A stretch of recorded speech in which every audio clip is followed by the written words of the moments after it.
Ladies and gentlemen, behold the 2015 Kia Sorento, a 3-row, 7-passenger family hauler, as long as 2 of those passengers are a bit on the smaller side. Hello and welcome back to Everyman Driver. I'm Dave Erickson. Thanks so much for watching. The Sorento comes in 4 trim levels for 2015. You have the LX, EX, SX, and SX Limited, and you do have the option of front wheel or all-wheel drive. My tester is the SX in all-wheel drive. Let's get started now by popping the hood. You have 2 engine options under the hood of the 2015 Kia Sorento, a 2.4-liter inline 4-cylinder or my 3.3-liter V6 GDI, and both are mated to a 6-speed automatic transmission. My tester here gets 290 horsepower, 252 pound-feet of torque. It's a smooth shifting 6-speed automatic transmission and fairly powerful. You can tow up to 3,500 pounds. As far as fuel economy numbers, 18 city, 24 highway. I've been averaging in mixed driving 19 to 20. By the way, it's a 17.4 gallon fuel tank and recommended fuel type is regular unleaded. Here's a look at your real-world legroom and headroom here in the middle row seat of the Sorento. I'm 5'11", and here's my driver's position here in the front seat. So I do have some room between my knees and the back of the seat, which is good. Headroom is incredible. As you see, I have the panoramic sunroof open right now, and the power sunshade is open as well. So lots of light back here, but also gives you a lot more headroom. You also have a sunshade here on the side window for both passengers in the middle row, which I really like. You have 3 old blank handles here inside the vehicle. You have a netting behind the driver's seat and passenger seat for extra storage, cup holders in both side doors. Now the second row has some adjustability to it to give yourself some more room and flexibility. You can lean back here in this seat, which is pretty cool. You also have some seat travel, so you can slide forward and back, which is good. This seat is also a 40-20-40 fold down, so I can actually fold down this middle row if I want. It also has a pair of cup holders here. Press this button and out they come, just like that. Leather seating surfaces, which is nice in the first and second rows, not in the third row, based on this trim level. So let's take a look at what it looks like and feels like in the third row. I'm pretty cramped and claustrophobic back here. My headroom is non-existent because my head is touching the ceiling.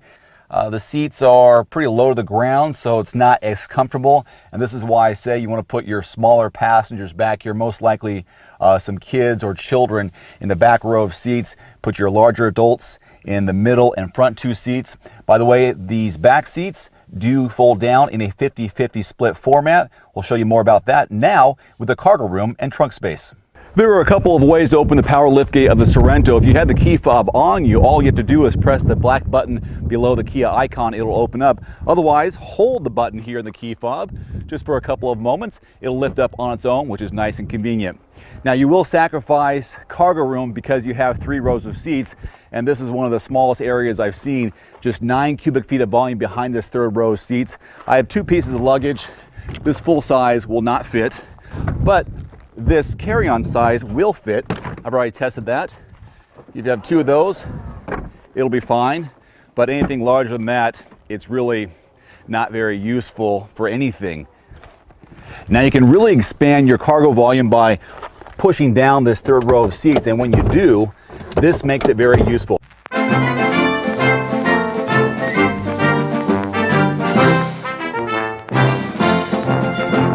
Now you have just over 36 cubic feet of volume to work with, and that's when we can put our larger size items back here, no problem. You can double that up easily and have plenty of space for cargo. Now you can increase that cargo volume to over 72 cubic feet of volume by pressing down that middle row of seats. Now we're talking maximum cargo capacity inside the Sorento.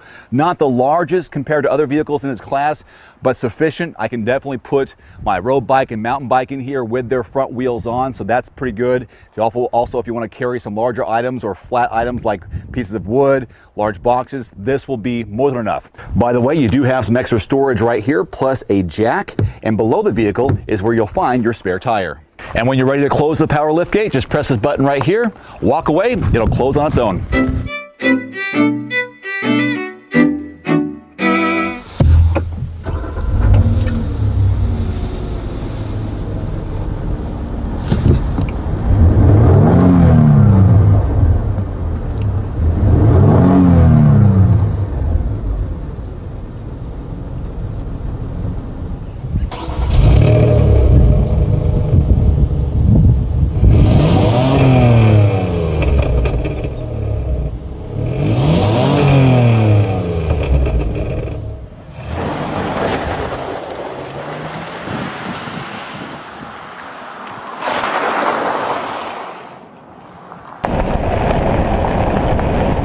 right, time to talk about ride and handling here. You have 3 steering modes to complement this 6-speed automatic transmission. You have the Comfort, Normal, and Sport. You also have the option of rolling on 17, 18, or 19-inch wheels. My tester has the 19-inch wheels, and this has always been a smooth, comfortable ride for me. It feels like it's just right in terms of the 3 bears. This one feels like it's perfect in terms of how it feels around corners, on the highway, and around town. It's fairly nimble for a 3-row passenger vehicle. I like it. In fact, I would choose this vehicle possibly over the Honda Pilot as a daily driver for me because it has that car feel as a crossover.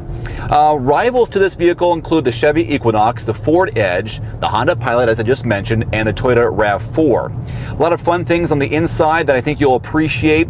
You've got the climate control, dual climate control, heated and cooled front passenger seats as well as the driver's seat. You have this power folding mirror on either side, so when you come up to maybe a tight parking spot in the grocery store, these will automatically fold down. You can also do it manually, which is kind of nice. There's also blind spot detection, so you hear an audible alert if someone's in your blind spot and you're trying to turn. I always like that feature for safety. You have all of these steering wheel mounted controls for cruise control. This is where you find your steering modes as well, audio. You can do your Bluetooth through here, cycle through your instrument cluster for information. So everything is right here on the steering wheel, as well as the center stack. And the center stack is pretty amazing.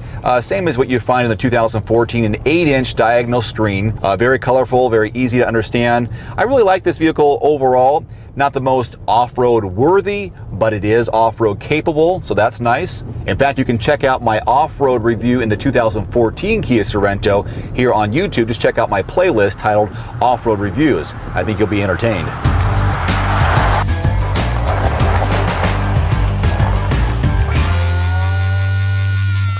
The beginning base MSRP range here on the 2015 Kia Sorento is between $24,000 and $41,000. My vehicle as tested is just over $39,000. By the way, Kia does offer a basic warranty of 5 years, 60,000 miles. It is worth a look and definitely a test drive. Until next time, I'm Dave Erickson with Everyman Driver. Thanks for watching.